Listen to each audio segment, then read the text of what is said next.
A very special problem in certain games is e-dating.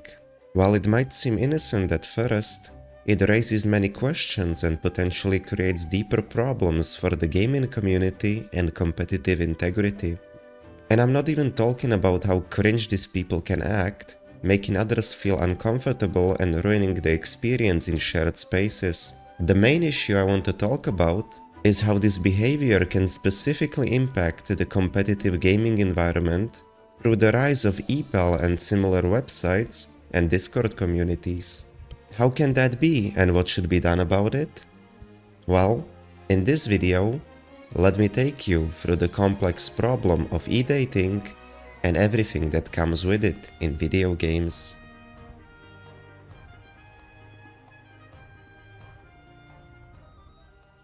So, what is e-dating? Pretty straightforward. Dating someone without meeting them, only interacting through a computer. How does this affect video games and specifically competitive game modes?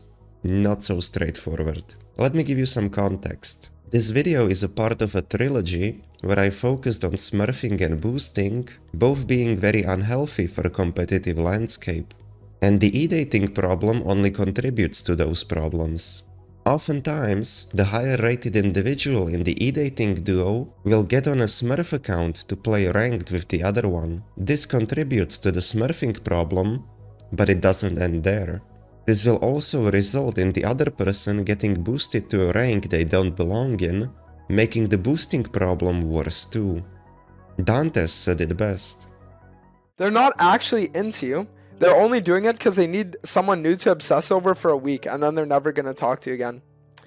And then the second issue with e-dating is the fact that it gives you literally none of the perks of a normal relationship, because you don't get to do anything with the other person besides play like games, and you get all the cancer.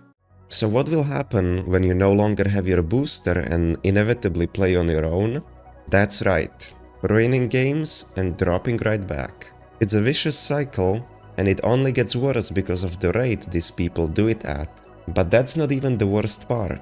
That comes down to a less romantic and more parasocial part of the dating community, ePal customers. What is ePal? Simply put, epal.gg is a website where you can order people to play different games with you, chat with you, and watch movies, among other things. Quite the parasocial business, but I digress. This website is popular for two main things: e-girls and boosters. You either have someone straight up order a high rank player to play with them or on their account and get them to a higher rank, or get a girl to talk to. And their marketing strategy, well, I hired a girl on ePal to play with me, and this happened. Bonsoir, bonsoir. Mademoiselle, ça va? Oh my. That means you miss you? Yeah. Aww, you're gonna make me blush and make blush, and then I'm gonna whiff, and if I whiff, I'm gonna blame it on you. Okay, that's weird. but I'm not here to talk about the cringe. I already have a video on the boosting problem in games, so I'm sure it's no surprise that I despise a boosting website hiding itself behind the mask of a cringy parasocial e-dating site.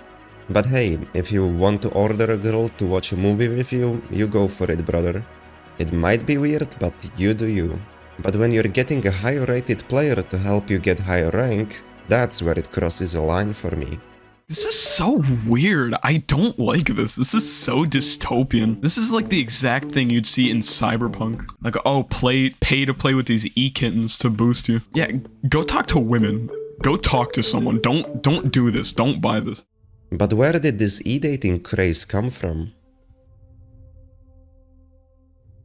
Now, e-dating obviously didn't originate in League of Legends, but it is where this epidemic as we know it today began taking shape before hitting the mainstream. League is quite a friendly game towards both genders, with no difficult aiming requirement and support champions who are focused on healing, but still, it has skill shots included and it is a competitive game. It only makes sense that this is the game you would play with your e-dater. What makes League a bit less popular and much less open to these problems is a lack of proper voice chat in game, a curse and a blessing. Overall, this isn't a huge deal in League, and you know, they are usually responsible for everything. But nowadays, if you play League of Legends, you can spot E-daters quite often, as you probably know, playing Yumi in a duo being their obvious call sign, but they keep on evolving and expanding, so keep your eyes peeled.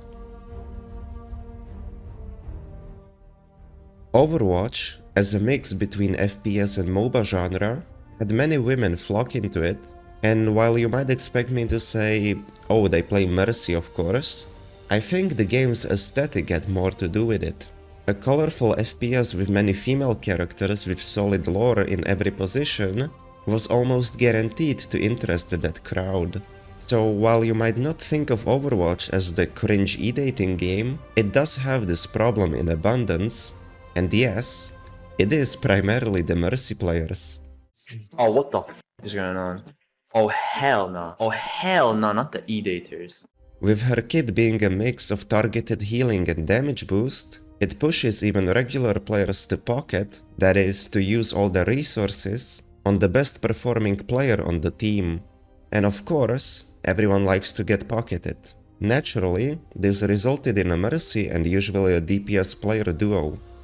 With the majority of Mercy players being female, this resulted in usually e-dating duos. This is still a very popular boosting method for duo queue, also leading to the stereotype of every Mercy player being boosted and bad at the game.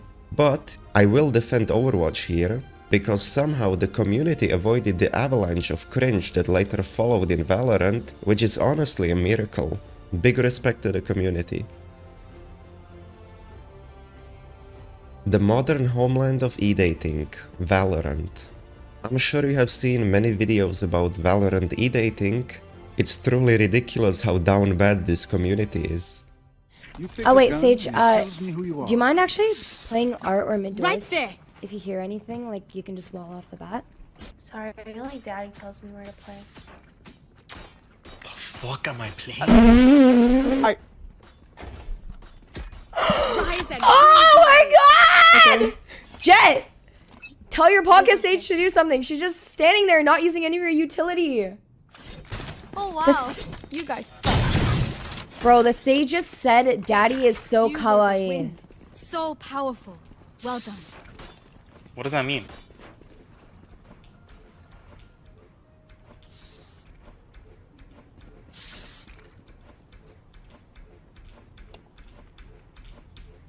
What does that mean? Astra. I am with you. We are strong. Daddy's gonna get the best we had after this game. Girl, are you not embarrassed? Ew! Yuck! What do you mean? That's gross. It also sounds very haram. I mean, you have a father figure. Yeah, I mean, what the hell? Right to the point.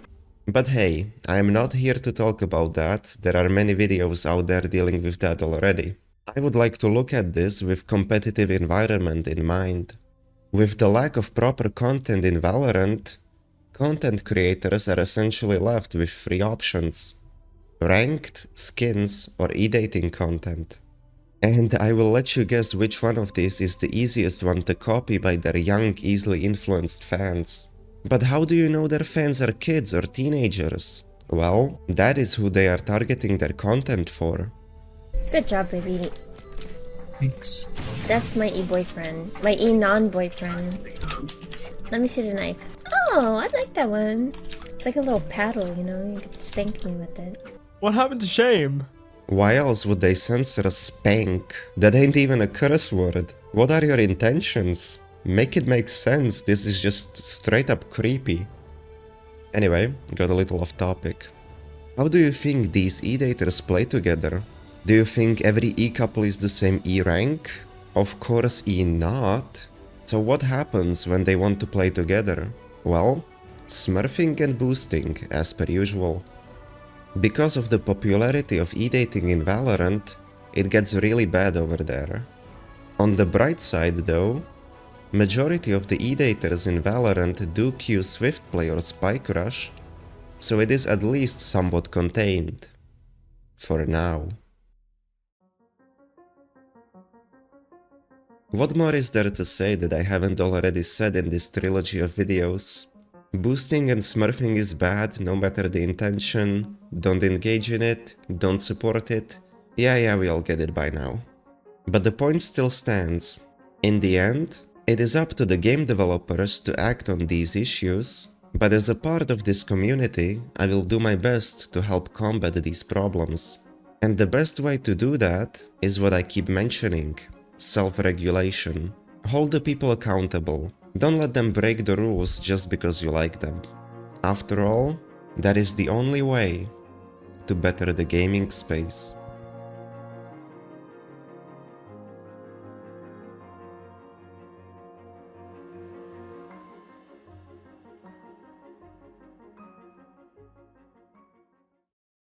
Could have made a poll on my YouTube. Would you rather play with E-daters or racists?